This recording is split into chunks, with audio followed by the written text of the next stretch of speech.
Quick question. On a scale from 1 to 10, just how productive are you? That lack of productivity is most likely getting in the way of your business and possibly your personal growth. Well, let's have ourselves a pocket sized pep talk because help is on the way. A Pocket Sized Pep Talk, the podcast that can help energize your business and your life with a quick, inspiring message. Now, here's your host, Rob Jollis. My guest today, Angela Kristen Taylor, has made it her personal mission to help ambitious, purpose-driven entrepreneurs and sales professionals overcome stress and chaos so they can create the life and business they want and ultimately the freedom and security they want. Well, that got my attention. Then, when I went on to learn that her integrative productivity strategies helped her to go from chaotic hot mess with big dreams and failed achievements to a woman who raised and homeschooled 5 children while running and growing a successful coaching company and keeping it all in balance, well, I wanted her on the show. And so I welcome you to the show, Angela. Now get ready because I'm gonna poke at that. I'm a father too, and that you see, there's a lot of things we write in business. It's the homeschooling and the business that really got to me. So welcome to the show. Thank you. Thanks, Rob. I appreciate it. Good. Well, let's start with a term I haven't heard before, which is integrative productivity. How did you come up with the idea for this, and sort of walk us through that particular piece? Yeah. It's funny because it was an accident. Like most things. It was a total accident. I've been coaching for 19 years and I always called myself a productivity coach, even though I felt like I didn't really fit with that genre, because productivity coaches were always so driven by, the punishment and reward based systems and, hustle and hard work. And I was like, that just didn't work for me. Right. So I was thinking, maybe I should come up with a backup plan. And what else am I really interested in? And I realized, the things I was really interested in were psychology, health, nutrition, self-growth, healing, especially healing from childhood rejection and abandonment. And a lot of my clients were dealing with those issues. And I thought, these are the things I really want to dig into. And so I started getting certifications in these other areas. And as I did, I realized that they were the source of what was going wrong with people's productivity. So I just started packaging it together and realized that it was really a whole mind-body system. And so I started shifting away from just saying productivity coaching and saying integrative productivity coaching. Yeah. I appreciate that because many people who listen to this particular podcast, in a space that I've been in as a volunteer for a dozen years, is working with people in job transition. And that's a very emotional space to be in. Yeah. So a lot of times we look at it just completely from the productivity side of, okay, we need an elevator pitch, we need this. And there's so much more emotionally that's going on there. That I appreciate sort of this full package of its mind and body because it really gets in their way, hampers their productivity. Absolutely. Yeah. So, okay. So as a fellow card carrying entrepreneur, I want to be productive. Okay. Go figure. I gave a presentation one time called Desire versus Technique. A lot of people desire things. What are the techniques they're following? So from a technique standpoint, and you're dealing with, you've got your client right in front of you. What's the number one thing that prevents an entrepreneur from achieving, the type of productivity, use your words, Rob, that there it is, that I'm looking to achieve. I mean, I know what I want. Yeah. It's just things get in the way. Give me one thing. Maybe so the biggest thing. The biggest thing that I always say is that productivity is rooted in emotion. And most people don't know that. And so what they do is they try to say, well, I'm feeling all these things, but I'm supposed to be doing all of these things. And even though I don't feel like it, I'm just going to push past that and do it anyway.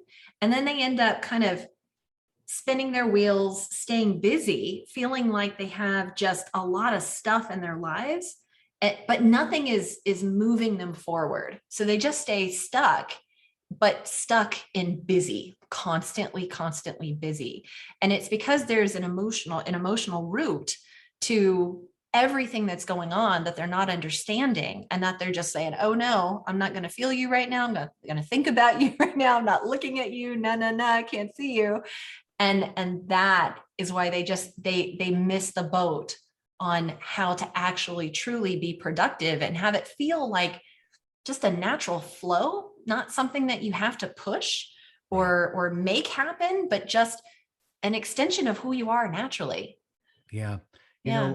For me, I feel like I'm on the couch. Well, Doc, but for me, I tend to, when I'm not as productive as I want to be, it's not that I'm not busy. I'm not productive, meaning I can find things that aren't really that productive, but that occupy my time and con me into believing that I'm being productive. But I run a business and things need to happen to make that business operate. Yes. And so I think I get what you're saying, which is, there's the comfortable, familiar stuff, and then there's the things that we have to do. And, it's getting to those things that can be a challenge. It is. And, the emotional stuff can run even deeper, because sometimes it's emotions, subconscious things that are getting in the way of us doing the things that we know would make us successful. And sometimes it's a feeling of, if I'm successful, then this, or this might happen. And I don't know if I'm ready for that, or I don't know if I deserve that, or I don't feel worthy of this, or if I show up in this way, which I know if I did, then I'm doing the things everybody says it takes to be successful. But if I do this, or I show up in this way, then what if I'm rejected? What if people don't like what I'm about or what I have to say? And so that will shut them down too. Sometimes it's just, and these are not necessarily conscious fears. It's stuff from way back that we buried, that it's like, oh no, we just put a block there. So it's like, it just doesn't happen. So we procrastinate, like we put stuff off and we're like, we're not ready yet. Let me take another class. Right. Well, I was just in a conversation with a client today who was talking to me about, I've sent email after email chasing this client down and they're not responding. And I said, well, I know there's a pandemic going on, but there's also a phone that still works. Why aren't you using the phone? And of course I knew the answer, although it took 5 more minutes to kind of get at the answer, which is those rejections are more acute when you use the phone. And they're not quite as sticky when you're using an email and somebody's just ghosting you, et cetera. But they're avoiding that rejection. Yeah, absolutely. Is there a difference? Because I noticed working with you and talking and looking at your materials that you deal with life and business. So for where we are right now, is there a difference between life and business when you talk about, productivity, or does the process that you put out there or the techniques, do they just cross over naturally? Yeah, it's a complete and total crossover. So I almost look at it as it's all one thing, not necessarily a crossover, but just it's all part of an individual. And that is really, really true of an entrepreneur, more so than someone that's, punching a clock and they have the job for the paycheck, but it's not necessarily a part of who they are. And entrepreneurs generally are doing something that they feel very passionate about doing. It's almost like an inner piece of themselves. And so when they're out there and they're doing things in the world, there's usually an emotional reason behind it. And then there's also those emotional reasons that we talked about that block them from doing it.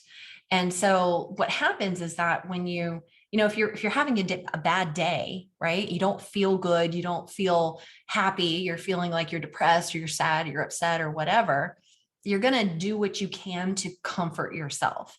So generally speaking, you're not going to eat the best foods.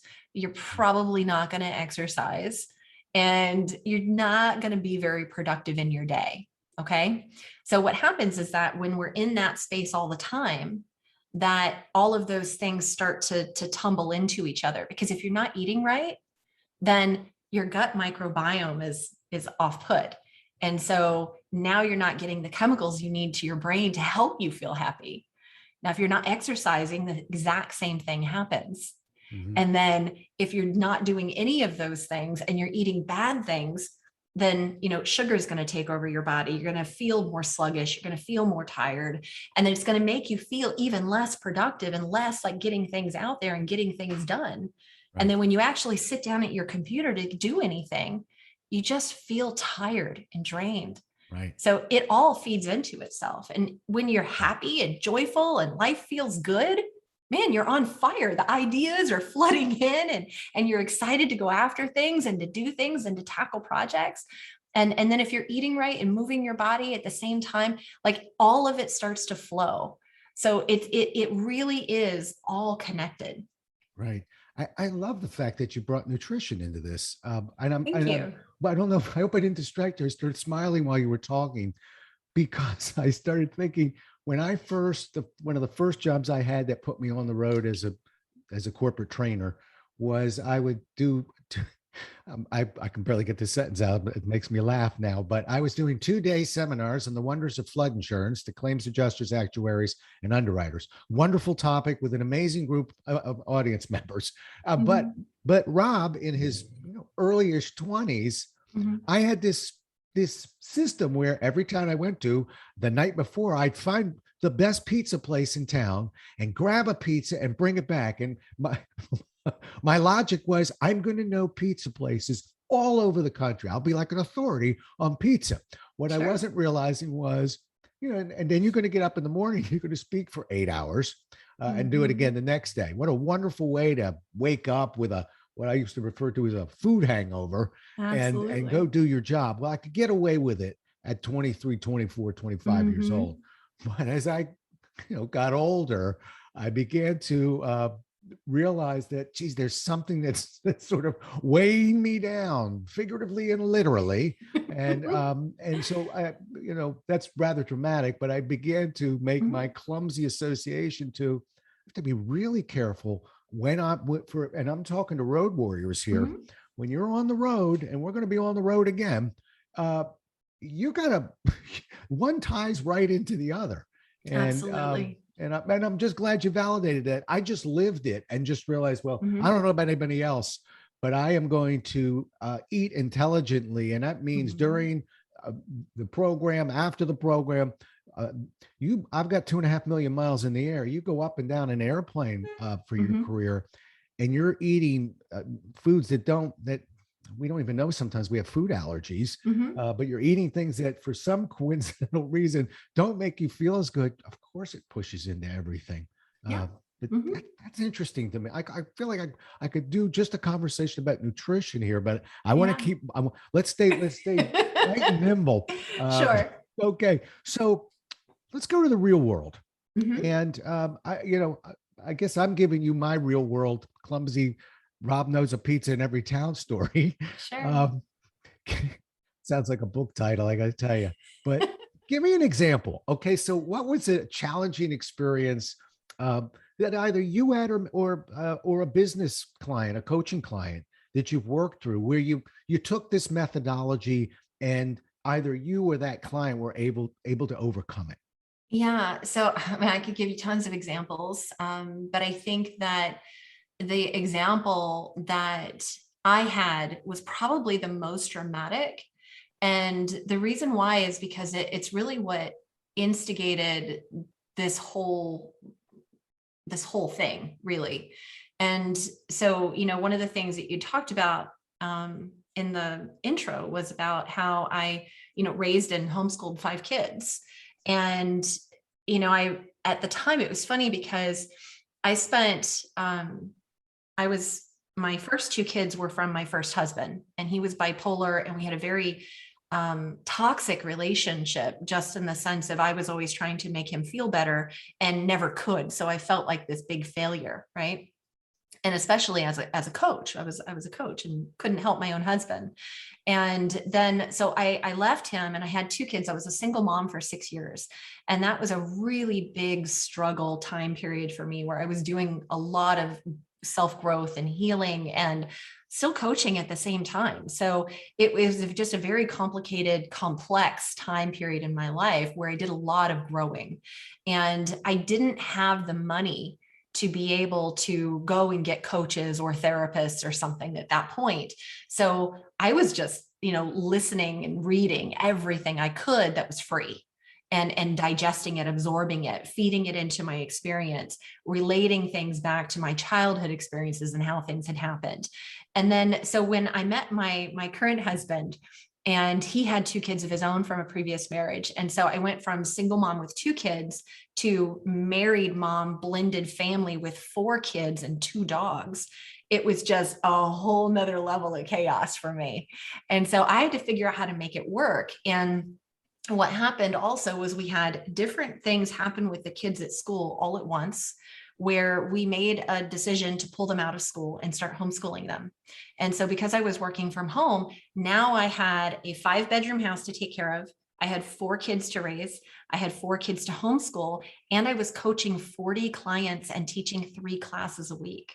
Wow. And it was also in a new marriage, so I had to figure out how to make that work. And so productivity had to go into overdrive because I literally had no choice. Right. And I really owe it to a lot of the growth that I went through as a single mom that gave me the skills to be able to do that. And so I did focus on the things that I do focus on with my clients, which is really figuring out what you want life to look like to begin with. That's number one. Set your GPS, know what your destination is, and then from there, really understanding what's standing in your way between getting there. One of the little things that I realized, just completely silly, was that I was spending so much time cleaning up after all the kids all the time. And then they would get in trouble constantly because, they're kids. So I started making housework the punishment. Instead of grounding them or taking them off their computer, I'm like, go vacuum the living room, And so little things like that, just sort of taking things and sort of packaging them together and say, how can I make these things work? I literally never had to clean my house because somebody with 4 kids, somebody was always in trouble in cleaning the house. Or so you it worked figure out. something else, right? Yeah, I don't like the way you're looking at me. Back in the room. Okay. No. But it just worked. It just worked. And then my husband and I decided that we wanted to have a baby. So we got pregnant, and then I had a baby, and now I had 5 kids. Right. And so it was just, and then, you're nursing a brand new baby, and I was still coaching all these people and teaching these classes. And we made it work to the point where I still had time every day, homeschooling the kids, coaching the agents, working, doing the classes, taking care of the baby. I still had breakfast, lunch, and dinner with my husband every day because he worked 5 minutes away. He was able to come home for lunch every day. I was making home cooked food because we had a ton of food allergies in the house between everybody. So I was making home cooked meals in bulk once a week that everybody could pick through the week. So I didn't have to make dinner every day. And the homeschooling was easy because there were 4 kids and they could help each other. So I didn't have to sit and hover over them. So there were a lot of things that I was able to look at and say, okay, this is how I'm going to pair this stuff together to make things work. And that's another trick that I use with my clients is time journaling.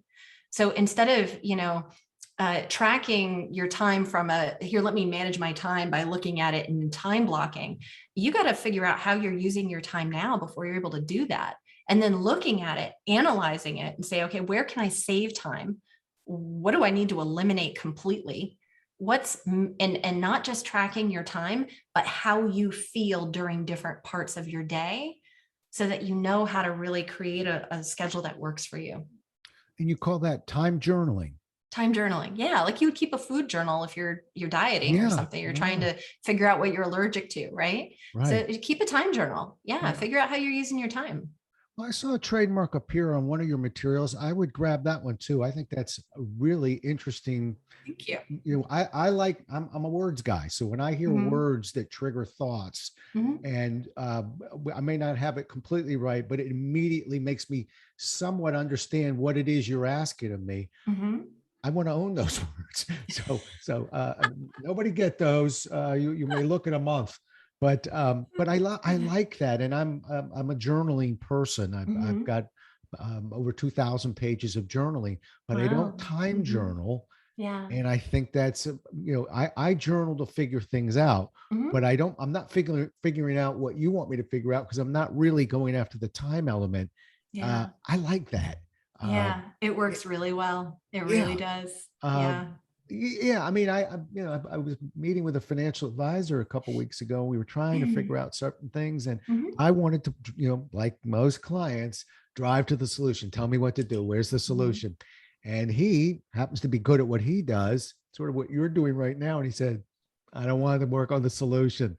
We have to study the problem, go back to the Yep. problem. I need to know where every penny is going right Absolutely. now. And to me, it was like, oh, that's do we have to? I was like a little whiny kid. That's no fun at all. Only that will really end up completely shaping the solution, just like your time journal is. Like, Yeah. well, we could talk about some random solutions, but when we get a Mhm. sense of the problem, we'll get a much better sense of the solution. Yeah. Uh, Outstanding. Thank you. Look, many of us want to be productive. I mean, Mhm. as I said, it's desire versus technique. Mhm. Most people will tell you, yeah, that's be something I want to get a hold of. Mhm.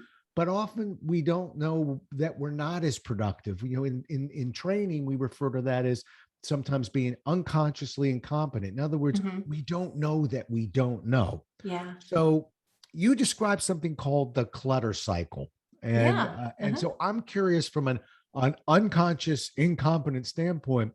What are the symptoms that we should look for so we can be more aware? And we're going to need to know what that clutter cycle is. Although, Yeah. once again, you and your words, I've got a head start. But, but I'm not telling you trademark that one, but I got a head start. What are the Yeah. symptoms we're going to look for that? So the clutter cycle is four parts, and then there's four elements of productivity. So I'll real quick, the clutter cycle is emotional clutter leads to physical clutter, Mhm. leads to financial clutter, which Right. leads to shutdown. So what happens is we have all this emotional stuff that I talked about, emotion being the root of productivity, that we're not looking at, we're not thinking about it. We're just like, oh, that's our past. This is now, blah, let's forget about all this stuff. Right. And so, but what happens is it creates little holes inside of us that we're always trying to fill with stuff or things or activities or something that's going to make us feel better. Just like if we feel depressed, we might eat some cookies, right? Because they make Right. us feel better. Right. So they don't actually do anything great for our body, but we just feel better eating the cookie. Okay. So Temporarily, yes. exactly. So the same thing happens as we collect physical clutter around us. We don't put things away. We spend money on things that we have no idea what we even bought or why we bought it, or we buy things too soon before we're ready, and it's just a waste of money. There's a lot of things that we do that is just collecting more clutter and creating more chaos. When I was married to my first husband, one of the ways that I coped was I adopted animals. And I literally had 5 dogs at one time, 5. And my house was a disaster constantly because I couldn't keep up with 5 dogs. And so Right. it was just one of those things that I did to create physical clutter, to create chaos around me because of the emotional clutter that I wasn't looking at. And you Right. didn't know that you were, like I said, you were I kind of had an no idea. unconscious incompetent. You Yeah. weren't consciously aware that this was all being triggered that way. Rob, it took me 20 years to figure out what I'm telling you now. Yes. Okay. 20 Well, I've years. got a few 20-year cycles myself, but okay, I hear you. Yes. So, but that physical clutter turns into the financial clutter, because if we're just buying things, we're not paying attention to what we're spending. A lot of times what happens is we're dealing with the emotional clutter, and then the physical clutter is we're not doing the activities that bring the money in as fast as it's going out. So Right. we end up in debt. Sometimes in debt to the IRS, because if we're not filing and putting that money away quarterly, then we owe a bunch of money at the end of the year. I did that. And so we get into this space where we have the emotional clutter rolling around up here in our subconscious. We've got the physical clutter literally everywhere we look. We have financial clutter that we're really trying hard not to look at. And eventually it's so much chaos in every direction that we just shut down. We can't do it anymore. We're completely burnt out. We're overwhelmed. And Mhm. so what happens is we say, okay, well, I'm just going to stop right now because I need a break. and we shut down for a day, a week, a month, 6 months, whatever we feel like we need, until we have an oh crap moment where we realize we have no money and we have to go back to work, or everything's going to fall apart. But we don't deal with the emotional clutter that's kicked this all off. We just go right back into physical clutter and say, we need this coach, this tool, this system, this something, this class, this whatever that's going to kick me into gear. And if you're not dealing with the emotional root that kicked this all off, then you're not ever dealing with the problem. You're just perpetuating the cycle. Wow. It's really interesting. There's been a debate, at least with me, with one of the groups that I work with, that, when people are in career transition, and there's a couple of different types of situations like that, but the more dramatic is lost job, no job, looking for job. Not frustrated and looking for a job, but still employed. Yeah. And one of the knee-jerk reactions from people who are in transition like that, because their self-worth is being damaged, is to volunteer. And it's this catch-22, because through that volunteerism, there is the self-worth does come up. Yeah. But I feel like, I can visualize the chocolate chip cookie. In other words, it tastes good. It feels like just what we needed right now. Yeah. But they get frequently so strapped to that volunteer position that they're not going out on interviews. They're not prospecting. They're not filling their pipeline. Yeah. Frequently, they don't have the time. Yeah. Because they're eating this bag of cookies. And so it's really difficult to look at somebody and say, I know that will make you feel better right now, but ultimately we're in a free fall financially. It creates dysfunction in the family. There's such a ripple effect when someone's going through that it's just a stopgap. And I actually enjoy what we're talking about, because I've actually always taken the position of, as tough as it's going to sound, I don't want you to volunteer. I know you love this organization until you've got the job. And then we'd love to have you as a volunteer. Yeah. But it's getting in the way of why you came to this organization. Yeah. Anyway. Well, it makes sense because it creates that sense of self-worth and helps them feel needed. Right. And then they are addicted to that feeling of feeling needed, because who wouldn't be? But then because they feel needed and they're getting their feeling of worthiness met, then it's harder for them to go back into a place where they're risking putting themselves in that vulnerable space where they're going to be kicked to the curb again, potentially. Yeah. And that's why it is so difficult. That makes total sense. Yeah. And I think your topic is really important right here and now, because so many of us have had our businesses and our lives disrupted through the pandemic. I mean, look, I try. I've got my first road seminar in 3 weeks. I can't wait. Now I do virtual deliveries, but everything was disrupted. So even those of us who had a pattern and had a system, that system has changed. And most of us. Remember what we talk about when you're unconsciously incompetent. There's probably there's a nicer way. Let's say it nicer. That when you don't know what you don't know, it's hard to fix it. It's hard to identify it. And that's what really kind of drew me to wanting to hear, and I appreciate what you offered, which is the symptoms of not necessarily the solution yet. How do we know we're there? Because most people, once we're aware, when we call that conscious incompetency, now at least we're receptive to ideas and solutions. But why would I fix a problem that I don't really accept exists yet? Yeah. Well, and see, and that's really until you have awareness that there is a problem, then, that's where you realize that those are people that they're not ready to make those changes yet. Because you can't, and this is the thing that becomes really difficult in relationships, especially. It doesn't have to be a romantic, really, it could be a siblings, it doesn't matter. But somebody that you care about, when you see them on this spiral or stuck in that clutter cycle, that you want to pull them out. And if they don't have awareness around being in it and they don't see a problem, then they're not ready or willing to fix it.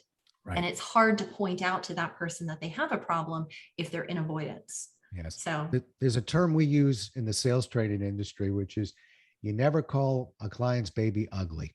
no, They no. can call their baby ugly. You don't go in there and call that baby ugly.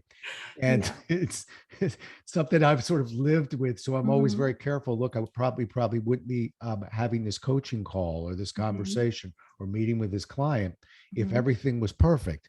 Yeah. But the harder, the heavier lifting is getting the Mhm. client to own it and talk about Yep. it and accept it Mhm. and go deeper into it. And that's what Absolutely. consultants like you and I do. Mhm. Sure. A lot of times we walk in and it doesn't take me all that long. I know where the problem is. Oh yeah. But Yeah. if both of us were that smart, you'd have fixed it already. So we're going to have to figure out another tactic to get in there. And I always sort of have that visualization of the baby sometimes while I'm Mhm. talking. So people just think of me as a smiley, happy guy, but my Yeah. mind is elsewhere Yeah. sometimes. I'm Yeah. No, I get avoiding it. calling the baby ugly, Mhm. and gently creating trust, and then Yeah. going towards the issue, and Mhm. then going deeper at it. And Yeah. it's the kind of things that you and I, that's what we do as coaches. Okay, Absolutely. phenomenal. Really have really enjoyed the conversation with you. Thank you. Uh, how do people get a hold of you? Yeah. So the best way is our new website is almost done, but there's coming soon page up and a spot where they can book time with me. It's angelakristantaylor.com. And then I also run a Facebook group that people can jump into where we do a theme every week, something related to the 4 elements of productivity. And so they can get there very easily by going to productiveflowgroup.com. And what about a meetup for you? You ever thought of running a meetup? I have looked at those. It's funny you said the thing about the pandemic. I was one of those people that was lucky that I didn't have any shift in my business at all. And the reason being is because I've run a virtual business for the last 20 years. And I did that out of necessity because I was homeschooling kids. And then those 4 have since grown and they're all moved out now. But I have a 7-year-old and I'm homeschooling him. So I don't do the in-person stuff ever. I always do stuff virtually. Oh, well, I actually run 2 meetups and they're both virtual. So, Oh, yeah, awesome. you can run meetups Yeah. virtually. And and I've kind of enjoyed it, but you guilty, you made me feel a little guilty on this conversation because they do take my time, Yeah. and they fit in very nicely as we Mhm. ground to a halt. But as we get going again, I'm worried I'm nibbling a little bit on a chocolate chip cookie on a couple of those meetups. But Well, you yeah, just got to look at it and say, what is the best use of my time and how can I serve the most people and earn the income that's going to allow me to serve them more? yeah, it's the income part. It was part 3 of that statement you just made. Yeah. That, but we do things that we want to have a nice mix. And I think Mhm. what happens, even for road warriors, I wrote a book one time called The Way of the Road Warrior: Yeah. Lessons in Business and Life from the Road Most Mhm. Traveled. But I wrote it because, and I sign every book the same way, because Mhm. people fall out of balance Yeah. and it Mhm. becomes almost an addictive behavior of road travel. And travel Mhm. means away from the family, and travel Yeah. means missing the soccer games and the Mhm. birthday parties. And if you did that once in a while, I'll live with that. But Mhm. true road warriors, it's a constant struggle. And once Yeah. again, we don't know what we don't know, and it sneaks up on us. So Yeah. uh, the concept of balance, I sign every one of those books for Mhm. years. Keep it all in Yeah. balance, Rob Yeah. Jollis, because it comes out of balance. And Mhm. so things like this, even the meetups I'm suggesting, we're in balance, might be out of balance. I'll address that. But Yeah. it's anyway, I got into it by just telling you that you can go virtual on a meetup. Now that Yeah. I'll throw you out of balance with too many projects No, like that. no. But I'm very consistent with my balance. good. Well, yeah, you're the subject matter expert on balance. I'm the yoga guy who refuses to put a foot down while we're on one Mm. leg. I just Uh-huh. hop around the room. So that's me. So you're yes, and it's rare to get a yoga instructor to roll their eyes, but I'm good at getting that roll of the Oh, eyes. there Like, you well, yeah, go. just put the other leg down.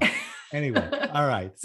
Enough about balance. I want to thank you so much for being on the show. You're a Thank terrific you. guest, And Thanks, I hope Rob. people get a hold of you. And I will put your contact information on our page as well. Sounds good. And I can't thank you enough. Thanks so much for being on the show. Likewise. Thanks for having me, Rob. Stay safe, everybody. Thanks so much for listening. If you enjoyed today's show, please rate and recommend it on iTunes, Outcast, or wherever you get your podcasts.